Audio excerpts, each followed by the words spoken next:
La aparición de Europa en el mapa americano y de América en el europeo produjo a ambos lados del océano las mismas incertidumbres y creó los mismos interrogantes. Uno de ellos, quizás el más decisivo, se refiere a la naturaleza del otro.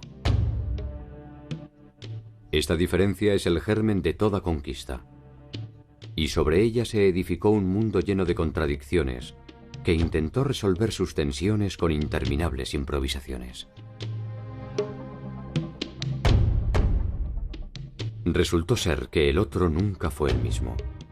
Naturaleza y cultura, adelantados y atrasados, corregidores e incorregibles, capitanes y decapitados, jesuitas y chamanes, encomenderos y mitayos, idólatras y doctrineros, siervos, caciques, curacas, cabildantes, tributarios, recaudadores, mestizos, mulatos, esclavos.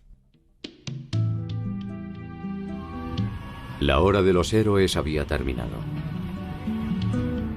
La derrota militar de los pueblos originarios daba lugar a una contienda más desproporcionada.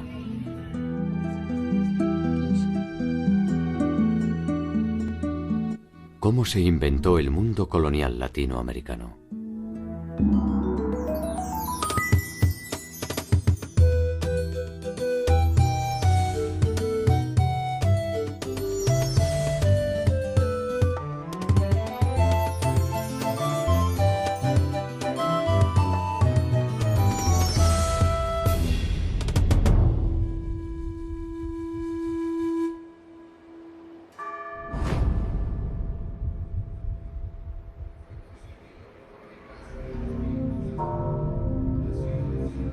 El 13 de agosto de 1521, con la caída de Tenochtitlan del Imperio Mexica, se inició la segunda fase de la conquista del territorio latinoamericano. Por primera vez una batalla decisiva pone a los españoles frente a un territorio de vasta complejidad e innumerables posibilidades de lucro. Tenochtitlan, la ciudad flotante que había maravillado a los conquistadores, había quedado en ruinas. Cientos de miles de cadáveres pertenecientes a ambos bandos cubren la superficie de sus calles y canales, impidiendo el paso y propagando la enfermedad.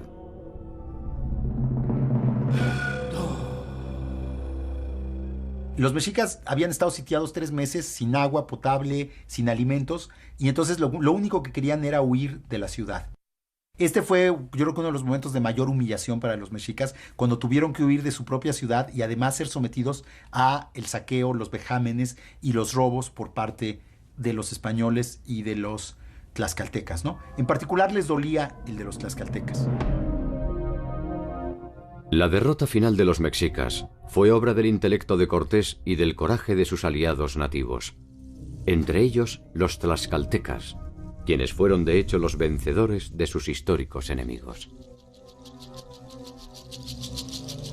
Después de la conquista española, de la derrota de los mexicas, se puede decir que en realidad, pues, la mayoría de los indígenas no se consideraban conquistados, porque de hecho ellos habían sido aliados de los conquistadores, y las estructuras políticas de la mayoría de los pueblos indígenas seguían básicamente intactos. Seguían teniendo los mismos gobernantes, que ahora eran aliados de los españoles, seguían teniendo la misma organización social, seguían funcionando básicamente de la misma manera. Los tlaxcaltecas se habían liberado del yugo mexica y pueden reclamar su porción del triunfo. Cortés supo honrar los compromisos asumidos con sus aliados y con ello da un testimonio cabal de las ventajas de la sumisión a Carlos V. De alguna forma, aunque no lo sospecharan en la euforia del triunfo, los tlaxcaltecas habían sido advertidos por los mexicas de los tiempos por venir. Los mexicas y los tlaxcaltecas se gritaban todo tipo de insultos, ¿no? Como te vamos a comer, eres como un perro, todo tipo de cosas. Pero uno de los insultos que le gritaban los mexicas a los tlaxcaltecas era que cuando veían que los tlaxcaltecas estaban destruyendo la ciudad, les decían, sí, síganla destruyendo. A nosotros no nos preocupa porque nosotros sabemos que las van a volver a construir. Porque si nosotros ganamos esta guerra, los vamos a hacer construir piedra por piedra la ciudad. y si los españoles ganan, los van a hacer construir la ciudad para ellos.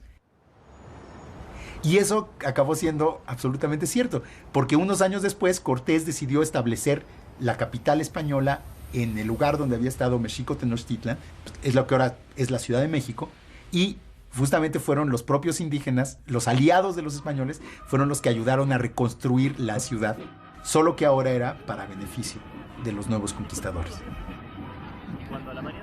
La construcción de una nueva ciudad resultaba una medida de carácter menor frente a la empresa que se avecinaba: gobernar un territorio poblado por más de 12 millones de personas.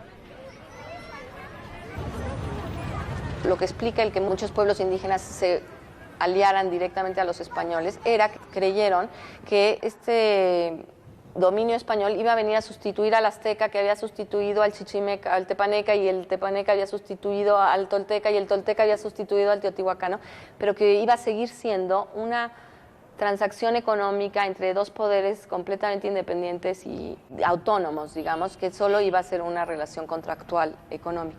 A lo largo de los siguientes 50 años, el poder español lo que intentó fue lograr establecer su autoridad sobre estos pueblos indígenas sin destruir su organización política y social. Los españoles habían descubierto en el Caribe que si causaban disrupciones demasiado grandes en la población, como pues destruir los señoríos, esclavizar a los indígenas, lo único que iban a provocar era el exterminio de la población, y que pues una tierra como México no le serviría de nada sin una población indígena que explotar. El nuevo orden no parecía ser sustancialmente diferente al que habían establecido los mexicas. Las antiguas élites gobernantes mantenían sus privilegios a cambio de algunas pequeñas concesiones.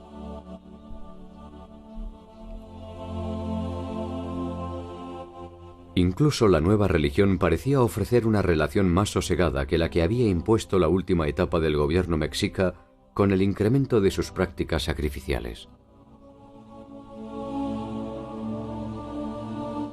En apariencia al menos, las condiciones tributarias solo cambiaban el destinatario de los bienes que se producían. A todas luces, el cambio de sumisión no parecía ser una oferta a desestimar. Yo creo que si los indígenas hubieran tenido plena conciencia de lo que implicaba el dominio español, la pérdida de su religión, la pérdida de sus costumbres, la pérdida de su lengua, incluso el trato peyorativo a sus instituciones, hubieran presentado mayor resistencia. Este dominio se manifiesta mediante la incorporación de los indígenas en calidad de vasallos de Carlos V. A partir de este nuevo estatus jurídico, se establece la obligación de tributar a la corona. De esta manera, los conquistadores recuperan el dinero invertido, reservando un porcentaje para el rey. Bueno, hay que pensar que la conquista de América, si bien se hizo en nombre del rey, en realidad fue fundamentalmente financiada por los propios conquistadores. Entonces, esta actividad, que era casi privada, es una mezcla de lo público y lo privado, muy típico de la época del antiguo régimen, desarrollaba o permitía desarrollar un sistema de dones y contradones. Por el hecho de haber realizado la conquista en nombre del rey, el rey estaba obligado a ofrecer ciertas mercedes. Y una de las mercedes que el rey iba a otorgar a estos conquistadores que habían arriesgado su vida y sus dineros fue entregar a los indios en encomienda. La encomienda es la primera forma de relación jurídica entre indios y españoles. A cada colonizador se le encomienda un número determinado de nativos que están obligados a trabajar para él. A cambio de este servicio, los españoles tienen la obligación de cuidarlos y evangelizarlos.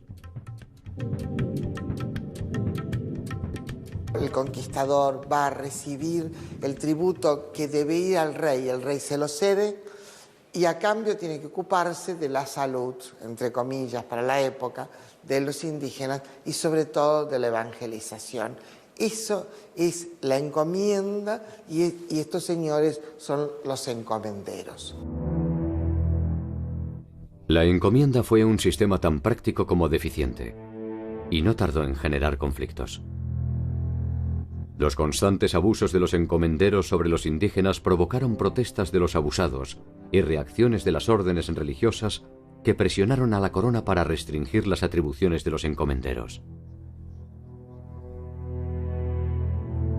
En la primera época produjo unos abusos terribles porque no solamente eran exigiéndole trabajo a los indígenas, sino parte de la producción de su economía natural y a veces una exigencia que no tenía límites. No hay que olvidar que en las Antillas prácticamente en un siglo fueron despobladas por los abusos. El Imperio español había tomado nota de los desmadres producidos en las Antillas, que obligaron a la importación de esclavos para trabajar. En tierra firme se intentó entonces establecer un sistema de recaudación que se basaba en las estructuras productivas preexistentes.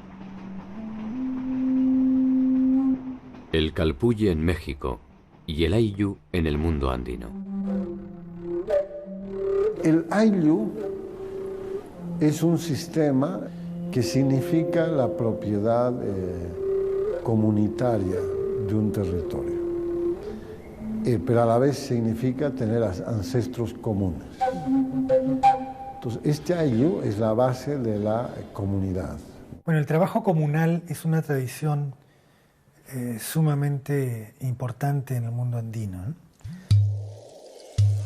Tanto la siembra como la cosecha tiene que ser hecha por medios comunitarios y la comunidad siempre se ha unido para este tipo de trabajos. Los españoles mantuvieron el ayllu no tanto porque respetaran aquello, sino porque les convenía. Si mantenían esta propiedad del ayllu en comunidad, entonces ellos les pagaban un tributo. Tanto los pueblos mesoamericanos como los andinos poseían una cultura tributaria. Trabajaban indistintamente sobre sus tierras o sobre las de las élites y debían ofrecer parte de su producción a los señores locales. La política española respetó, al menos formalmente, esta propiedad comunitaria en la medida en que le permitía la obtención de beneficios. Es el sistema que se aplicaba en los incas, que el tributo que daban era en energía, tiempo de trabajo. El problema es que en los incas estaba regulado. En tanto, en la colonia había una explotación a veces indiscriminada. Nunca se habían enfrentado directamente como individuos al tributo. El Imperio español llegó y lo primero que quiso imponer es una tributación tú a tú, individuo con autoridad política. Y esto sí empezó a romper los lazos de solidaridad, de ayuda mutua que se tenían dentro de la colectividad, que se habían generado en la forma de producir el tributo anteriormente.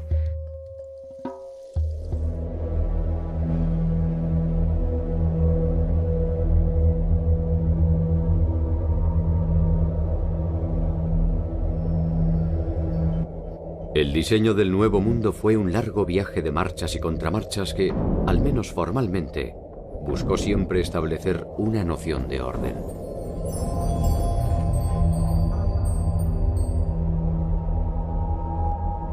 El territorio era una hoja en blanco sobre la que se podía trazar una cuadrícula perfecta.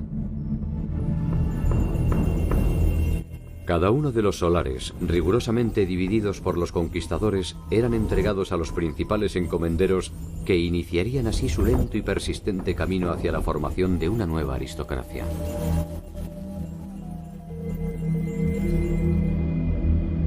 Se hacen dos grandes virreinatos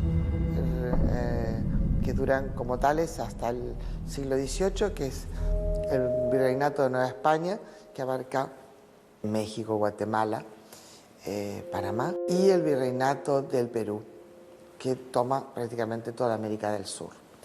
Recién a finales del siglo XVIII, en los últimos tercios, se crea el virreinato de Nueva Granada, que separa Ecuador, Colombia, Venezuela del Perú, y el virreinato del Río de la Plata, que toma todo lo que es la actual Argentina, Uruguay, Paraguay y casi buena parte de Bolivia.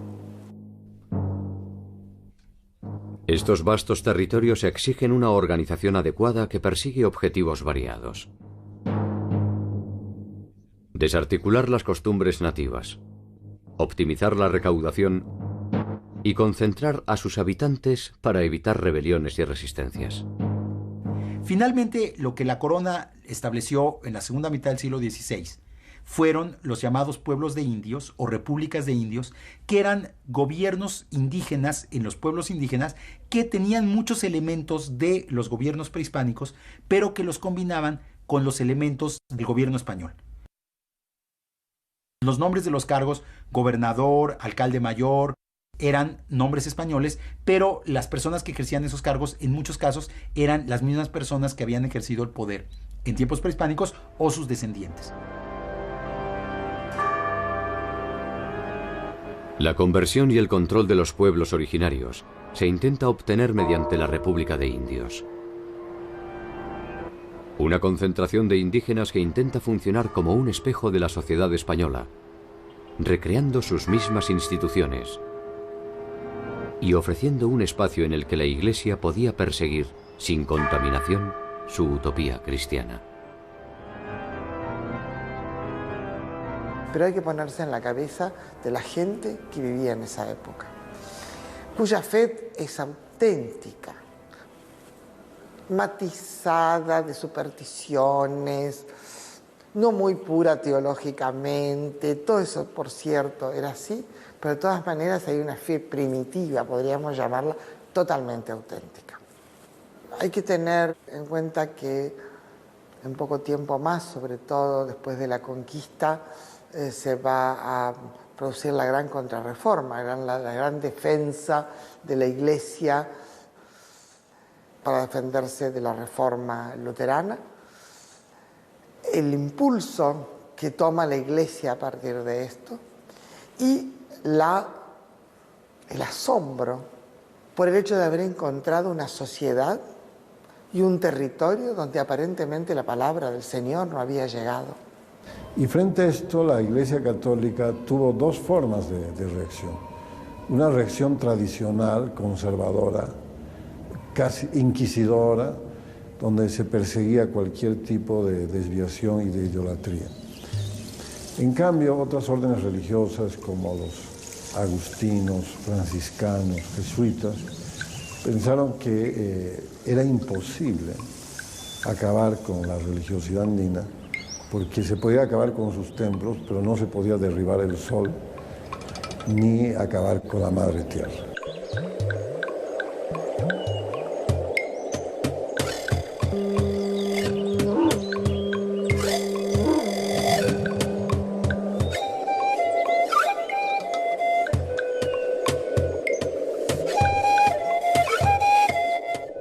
La llamada conquista espiritual produce sin dudas una desarticulación más extrema que las imposiciones de corte político o económico.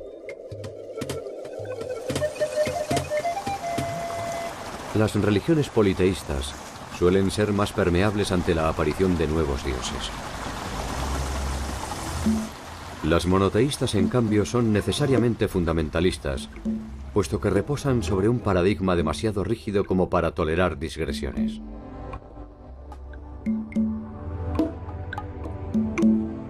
Podría decirse que la ciega voluntad puesta en el proceso de la evangelización responde más a una confirmación de la fe propia que un cuestionamiento de la ajena.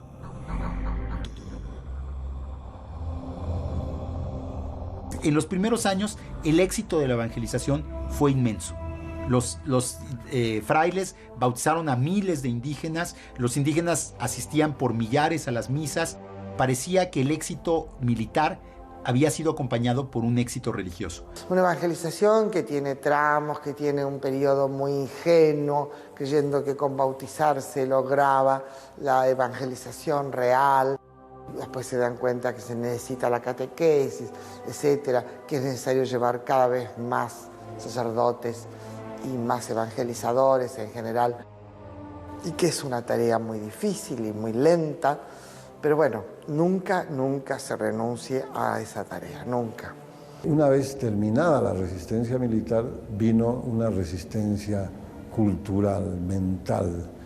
Es decir, los españoles pudieron dominar, obligarlos a pagar tributo, etcétera, pero nunca dominaron completamente sus mentes. Entonces, la resistencia más importante de estos pueblos fue mantener su idioma, sus costumbres y obviamente su religión. En los casos de las fiestas que los españoles imponen al poblador indígena para que estos la celebren, ocurre una cosa muy especial. Es que los pobladores andinos utilizaron el calendario español y católico y lo sobrepusieron a la propia celebración de sus propios rituales y siguieron pensando en que estaban celebrando sus propias creencias, adorando a sus propias deidades, a pesar que estuvieran bajo el nombre y la denominación de un santo español o de una virgen, como se los exigían los evangelizadores de la colonia. Con nombre del Padre, el Hijo y Espíritu Santo. Amén. Esta familia, Tatsmanchila, Baraca Chachila, Chuchula Chachila, Velapaita Chachila. Dulce María. Los pueblos indígenas tuvieron resistencia al cambio y lo más difícil para adaptarse es lo ideológico, ¿no? Entonces ellos de alguna manera tomaron cosas del catolicismo y de la nueva prédica evangelizadora que les hacían los sacerdotes y de alguna manera supieron reconocer algunas cosas que su propia religión les proveía y hicieron una bellísima integración de conceptos antiguos con conceptos modernos. En algunos casos cambiaron los nombres, pero en esencia se seguía manteniendo el culto, por ejemplo, a las deidades protectoras de la agricultura, a las deidades protectoras de las clases menos protegidas, a la veneración de fuerzas naturales que les eran importantísimas para su vida cotidiana, como la lluvia, la vegetación, la regeneración de las plantas, etc.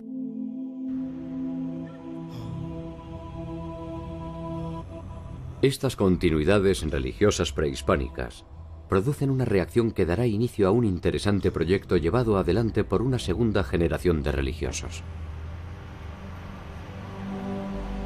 Los frailes que ya conocían más a fondo la cultura indígena, que ya hablaban las lenguas indígenas, se empezaron a dar cuenta que si bien los indígenas iban a misa y si bien los indígenas le rendían culto a Santiago, a la Virgen y a los santos patronos que tenían en sus pueblos de indios, eso no significaba que hubieran abandonado otros aspectos muy importantes de sus religiones prehispánicas. Esta segunda generación de religiosos realizaron un proyecto muy interesante desde un punto de vista antropológico, de estudiar las culturas indígenas para poder conocer a fondo cuáles eran los elementos que habían sobrevivido de ellas en la nueva religión católica.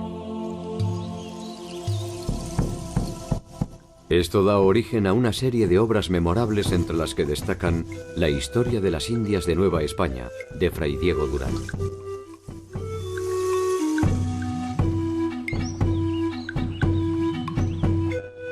Y La historia general de las cosas de la Nueva España, de Fray Bernardino de Sahagún. Gracias a estas obras es posible conocer gran parte de la cultura, las creencias y las formas de organización de los pueblos originarios. Pero no hay que olvidar nunca que fueron escritas con la intención de eliminar la religión indígena. Es decir, que era un conocer para mejor cristianizar. No era un conocimiento científico desinteresado, era un conocimiento que tenía una agenda muy específica de lograr consolidar la evangelización de los indígenas y de destruir los rastros que quedaban de las religiones prehispánicas. Curiosa lección que suele dar la historia. Los mismos conquistadores que habían destruido la mayor parte de los códices originarios son quienes recopilan minuciosamente cada una de las costumbres de los pueblos conquistados.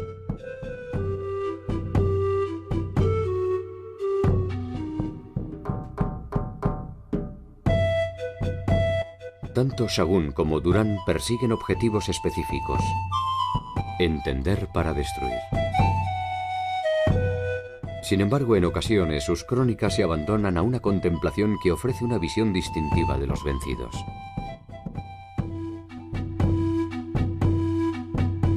Sus formas de asociación, sus conocimientos, su fina espiritualidad y su particular sensibilidad. En síntesis, aflora la generosa humanidad que les fue negada por el conjunto de los conquistadores.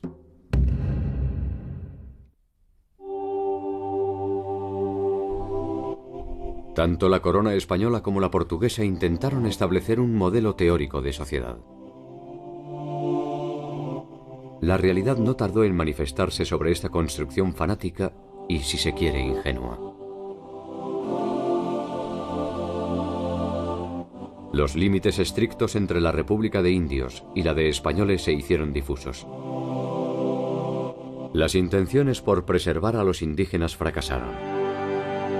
Las pasiones y ambiciones humanas comenzaron a establecer fugas.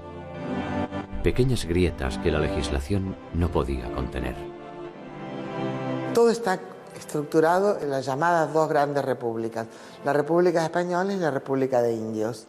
Todo lo que está en el medio tiene un vacío legal por un lado, pero a su vez la posibilidad de meterse en aquel conjunto de jurídico que más le convenga. En ese medio se produce una fusión entre los grupos sociales que derrumbará la pureza del proyecto original. Un resultado previsible era la unión de un español con una india, que daba origen a un mestizo. Las hijas mestizas son casadas con españoles importantes, con lo cual rápidamente esa gota de sangre queda dando vuelta en el mestizaje biológico, pero se pierde en el mestizaje cultural y sobre todo en la categorización. Pasan a ser categorizados como españoles, ¿no? Es muy interesante ese proceso, cómo se va dando, porque el mestizaje no se detiene nunca. Pero las leyes siempre miran para otro lado. Poco tiempo después, la condición de mestizo resulta insuficiente para clasificar al conjunto de la sociedad. Castizo, mulato, morisco, torna atrás, lobo, zamballo, cambujo, barcino, coyote, chamizo, jíbaro, tente en el aire y no te entiendo son algunas de las maneras de establecer las nuevas categorías de desclasados. Los mestizos son considerados impuros y tienen mucha dificultad en reconocerlos. La situación del mestizo es muy ambigua. Si es criado en la familia de su madre, normalmente indígena, puede ser considerado indio.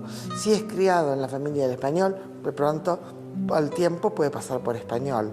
El español nacido en América, que es el criollo, no tiene un estatus especial. Es considerado español, pero de segunda.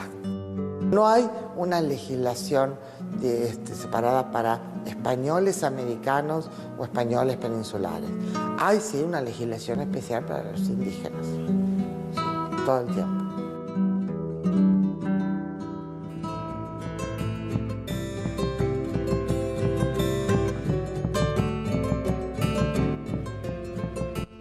Hacia finales del 1500, el mundo prehispánico está virtualmente desaparecido.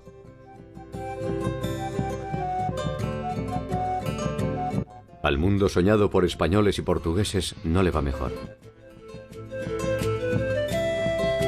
No es más que un conglomerado de leyes y resoluciones que intenta disfrazar de armonía las contradicciones que se multiplican.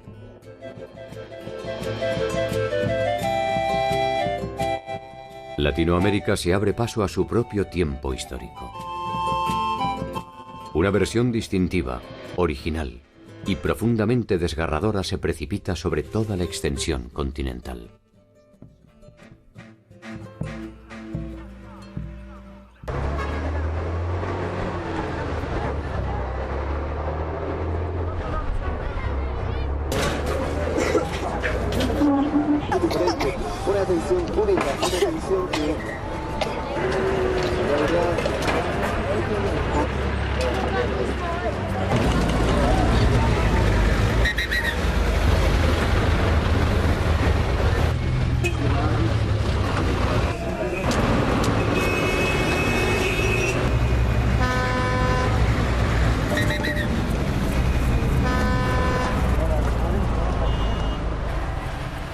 La ciudad de Potosí está construida a 4.000 metros de altura sobre el nivel del mar. Fue fundada por los españoles en 1545, a raíz del hallazgo de una importante veta de plata en el Cerro Rico de Potosí. Este cerro fue uno de los principales ingresos de la corona española. La ciudad era entonces algo más que un pequeño campamento, y creció a un ritmo desmesurado exigiendo una compleja organización de recursos humanos y económicos.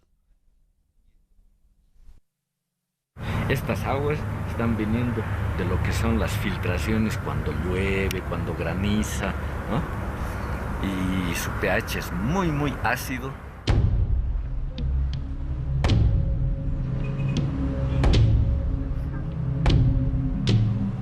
La plata se producía en el Cerro Rico de Potosí, se procesaba en ingenios que estaban situados en la villa. Para eso se ha construido un sistema hidráulico, el segundo más grande del mundo.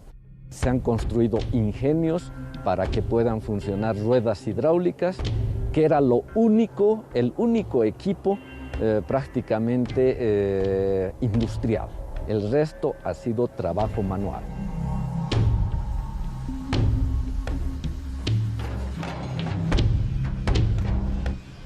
La mina se mantiene activa en la actualidad y si bien los tiempos han cambiado y la tecnología ha optimizado la explotación, una primera mirada se convierte en un viaje al pasado.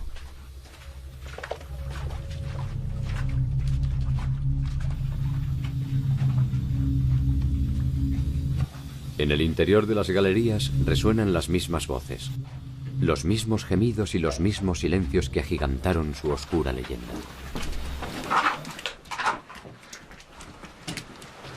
¿Vais de fresquito para mí? Adentro, muñeco, adentro. Chica. Sobreviven los golpes de los barreteros, las picas de los brosiris, los pasos de los apiris.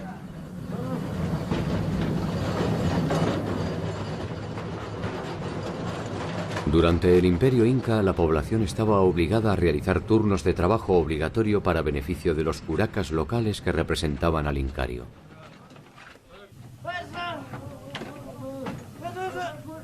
La llegada de los españoles trasladó este servicio a la corona y alimentó las minas de Mitayos. La mita es un turno de trabajo que había en la época incaica. Una forma de dar el tributo era o en especie o en turnos de trabajo. Y esto de la mita, él lo adoptó para crear un trabajo obligatorio en las minas. La diferencia es que el Inca retribuía con una serie de obras a aquellos que hacían la mita.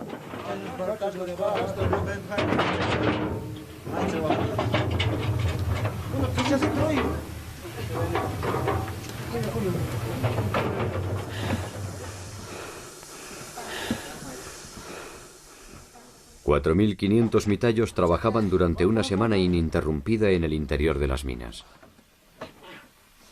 Al finalizar, tenían 2 semanas de descanso. Durante esas 2 semanas de descanso, esta gente se alquilaba. El mitayo se volvía minga. Y entonces esas semanas de descanso no eran en realidad de descanso. Un minga recibía mucho más dinero que un mitayo. Y de ahí era que más o menos podía tener algún beneficio, que le dé alguna ganancia a su estada en Potosí.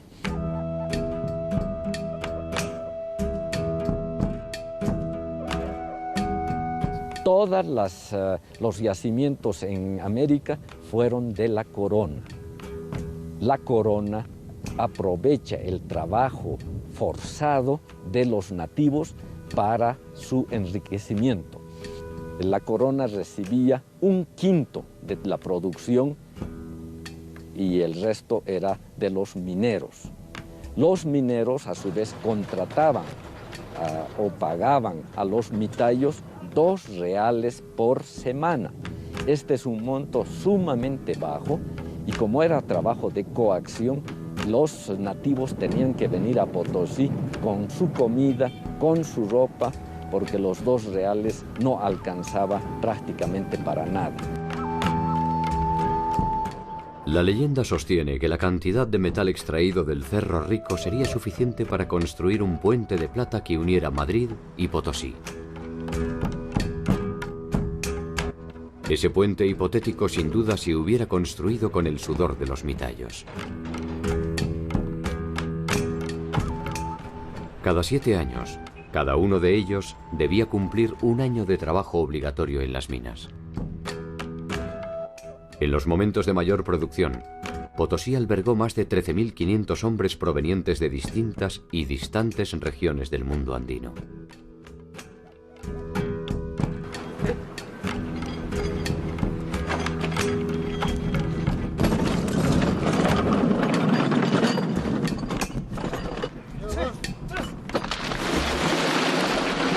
Este cerro ha contribuido con más o menos 40.000 toneladas de plata que han ido a parar a países de afuera. Parte de esa plata obviamente ha servido para fundar o tener una ciudad a estas alturas, a 4.000 metros de altura prácticamente, y que haya sido reconocida por la UNESCO como Patrimonio de la Humanidad.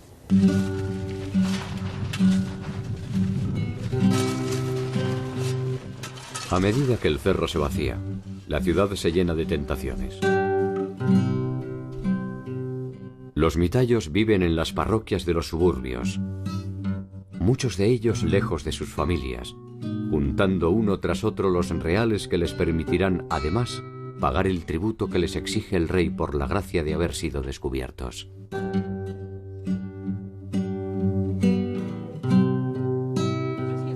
Algunos tendrán la dudosa fortuna de morir por inhalación de plomo o de mercurio. Otros solo podrán derrumbarse en el carnaval de la ciudad.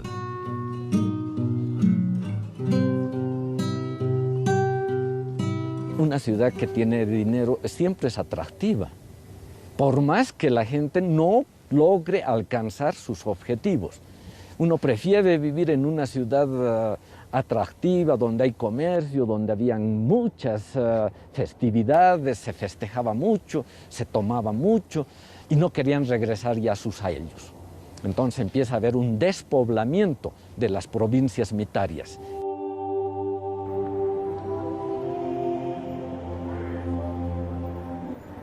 El centro de la ciudad estaba reservado a la población española.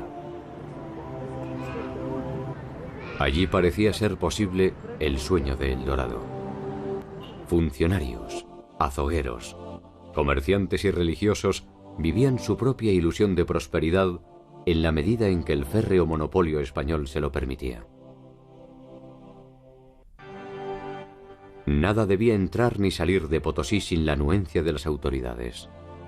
La corona quería controlar que la mayor cantidad de plata salga en forma de barras o de rieles o en forma de moneda acuñada. Hay que tener en cuenta que había solo un puerto de España con el que se podía comerciar, que era al principio Sevilla, después pasó a ser Cádiz.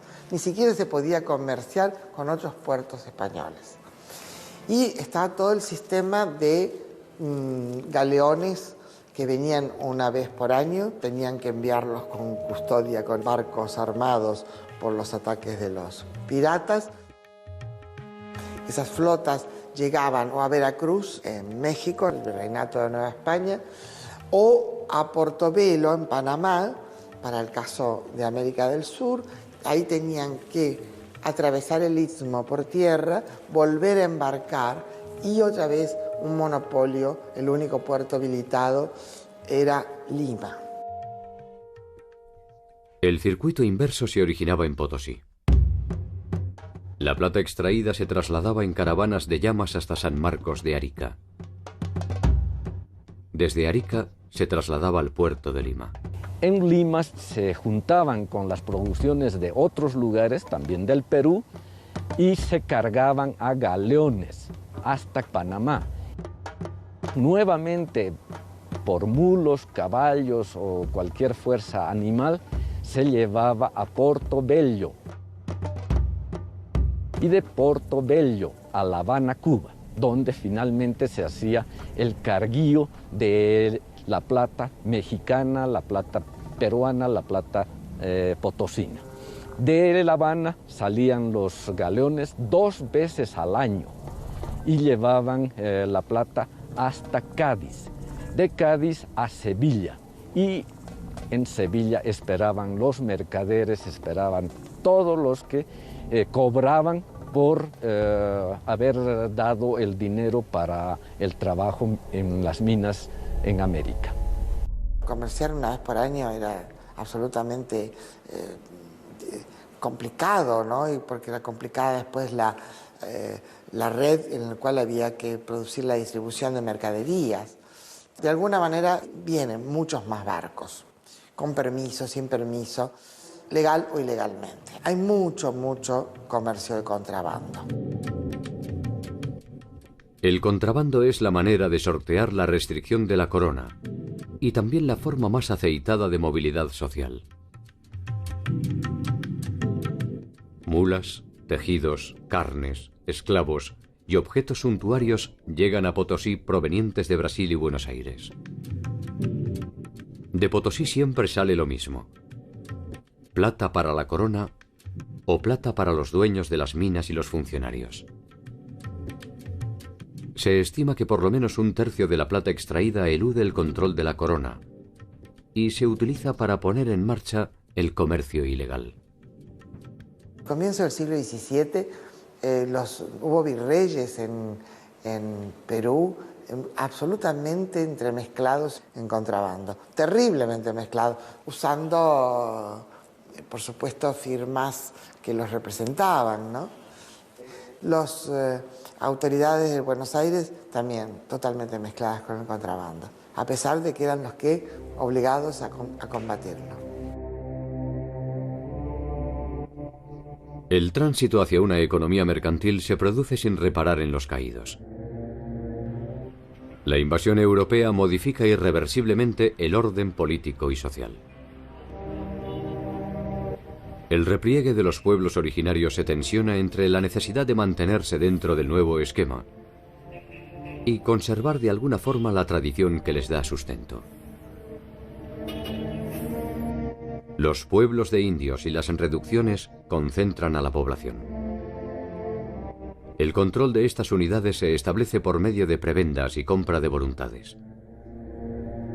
Los viejos lazos de relación de los pueblos se fueron perdiendo, hasta casi desaparecer. La supervivencia física también se vio repentinamente amenazada. Lo que sí debilitó seriamente a la sociedad indígena fueron las epidemias a todo lo largo del siglo XVI y principios del siglo XVII. Empezando por la epidemia de viruela durante la conquista, en los años 30, sobre todo en los años 40, hubo otra oleada de epidemias muy brutales, y en los años 70 del siglo XVI hubo una tercera oleada de epidemias. Que venga cualquier persona contagiada de viruela de otro lugar, un comerciante, uno que se dedicaba a traer sal, cualquier insumo, se contagiaba, venía aquí y aquí había una acumulación grande de personas. Entonces la enfermedad se propagaba muy fácilmente. La catástrofe demográfica ha producido alguno de los más encendidos debates a propósito de las consecuencias de la conquista. La estimación acerca de la población originaria en el momento del contacto genera los primeros desencuentros entre los estudios demográficos. No tenemos cifras exactas, nada por el estilo, pero hay estimaciones que hablan de que murieron hasta el 90% de los indígenas. Es decir, 9 de cada 10. Hay otras estimaciones un poco más moderadas que hablan de 3/4 partes. que igual es muchísimo. Ha sido bastante común darle más peso a las enfermedades, ¿no?, en la catástrofe, que oscila además sobre una base de 20 millones a una base de 5 millones de indígenas en el momento de la conquista, con lo cual la dimensión de la catástrofe también varía de acuerdo a las variables que los demógrafos estén tomando. Se dice que en Potosí, de acuerdo a Galeano, por ejemplo, que hayan muerto 8 millones de personas. Eso significaría que la mitad de la población que tuvo América vino a morir a Potosí, y esa es una exageración, ¿ya? Capoche, uno de los cronistas mineros, él tenía intereses mineros, minas, ingenios en Potosí, habla en su relación de que al año morían 50 personas. Este número también es tremendamente pequeño. Para 13.500 personas que llegaban al año a Potosí, que mueran 50, no era nada. Estas epidemias sí afectaron todos los sectores de la población indígena. Afectaron a las élites porque murieron muchas personas que tenían conocimientos esotéricos o conocimientos muy restringidos y que ya no pudieron ser transmitidos. Artesanos, religiosos, políticos. Afectaron a los campesinos porque hubo aldeas enteras que fueron despobladas y hubo también muchas tecnologías, muchas prácticas productivas que ya no pudieron sostenerse. Que no es que yo quiera decir que los españoles fueron unos angelitos aquí, pero tampoco no se puede decir que quisieron eliminar a los nativos. No les interesaba eliminar, porque eliminaban la mita, que era el valor agregado que ellos encontraban en su negocio minero. El contacto entre europeos y americanos se habría producido tarde o temprano, y difícilmente se hubieran podido evitar las consecuencias bacteriológicas del encuentro. Las epidemias, el exterminio y la guerra ya se conocían en el territorio de la actual Latinoamérica. Pero la naturaleza de la dominación europea resultó desproporcionada para los modos de vida de las sociedades originarias. Abandonados por sus dioses y por sus gobernantes, las responsabilidades colectivas se tornaron individuales y nuevas formas de morir se hicieron presentes en el horizonte. Y ahí podríamos incluir al alcoholismo como enfermedad profesional. Si la gente, después de cumplir su labor, se dedicaba a emborracharse, el alcoholismo traía muchas complicaciones, males hepáticos, males del estómago, cirrosis. El alcohol se utilizó como forma de pago, como forma de dominación. Y si bien se sabe que en la época prehispánica se tomaba ya la chicha y otro tipo de bebidas, con la colonia esto se incrementó, ¿no? Igual que la pobreza. Sea cual sea la cifra definitiva, las fuentes confirman que entre el año 1500 y el 1600, el número de habitantes nativos disminuyó a niveles alarmantes, despoblando vastas zonas territoriales de Latinoamérica. Hacia 1780 se registrará una recuperación en los pueblos originarios. Probablemente, dada la magnitud de la catástrofe, estas nuevas generaciones sean ya el producto de un nuevo paradigma cultural que deba tanto al viejo modelo como al nuevo. Lo que sucedió es que a finales del siglo XVI, después de estas grandes oleadas de epidemias, las sociedades indígenas se reconformaron ya en el marco del régimen colonial y construyeron nuevas formas de vida con muchos elementos europeos, pero también con muchos elementos prehispánicos. Y las sociedades indígenas que conocemos hoy son realmente las descendientes de esas sociedades reinventadas del periodo colonial, que tienen una fuerte raíz prehispánica, pero que también tienen muy importantes elementos occidentales. Por ejemplo, ustedes van a poder observar en el mundo aymara actual, hay varios indicadores de esto, ¿no? El vestido que hoy utiliza la aymara de la ciudad, la aymara urbana, que es la chola paseña, se ve esa mezcla, ¿no? La manta tiene que ver con la mantilla española. En cambio, el aguayo que llevan para cargar a los niños es un textil, además de una alta simbología, porque sobre ese aguayo se hace, por ejemplo, la mesa aymara, o se come, o los rituales, ahí se carga el niño.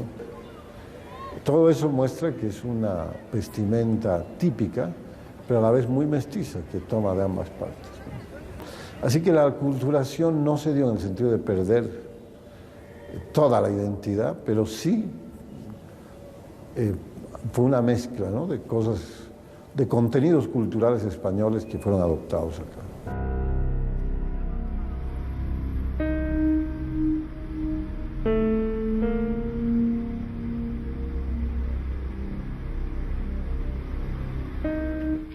Ninguno de los mundos que se encontraron era perfecto. Y los eufemismos para denominar el evento desnudan necesariamente sus intencionalidades. La sociedad que se proyectó para Latinoamérica encontró finalmente sus propios carriles para procesar las tensiones de la puja de intereses y pasiones. Y la otra desapareció definitivamente. El análisis de los hechos nos enfrenta a una disyuntiva tal vez imposible. Intentar recuperar el mundo originario o aceptar lo que somos hoy en día. Quizás ambos modelos no sean más que una utopía inútil. Quizás solo seamos testigos mudos de un devenir irreversible, que no es más que el saldo resultante entre nuestras voluntades y nuestras omisiones.